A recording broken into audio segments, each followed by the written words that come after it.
পাড়ায় দ্রুত অচলাবস্থা না কাটলে কি এবার সিরিয়ালের রিপিট টেলিকাস্ট দেখতে হবে দর্শকদের?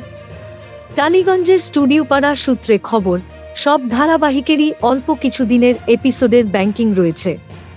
কোন সিরিয়ালের কতদিনের ব্যাংকিং রয়েছে?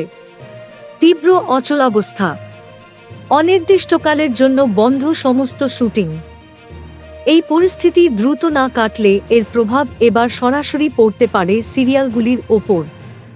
শুটিং দ্রুত শুরু না হলে কি সিরিয়ালের রিপিট টেলিকাস্ট দেখতে হবে দর্শকদের? পুরনো এপিসোড দেখেই মন ভরাতে হতে পারে দর্শকদের। টালিগঞ্জের স্টুডিও পাড়া সূত্রে খবর, ধারাবাহিক মিঠিঝোড়ার 5 দিনের এপিসোডের ব্যাংকিং রয়েছে। ফুলকির 4 দিনের এপিসোড ব্যাংকিং রয়েছে। নিম ফুলের মধুর 3 দিনের ব্যাংকিং রয়েছে। ডায়মন্ড দিদি জিন্দাবাদ এর 6 দিনের মতো এপিসোডের ব্যাংকিং রয়েছে। টালিগঞ্জের স্টুডিও পাড়া সূত্রে খবর, তোমাদের রানীর সোমবারই শুটিংয়ের শেষ দিন ছিল, যা কর্মবিরতির জন্য এদিন হয়নি।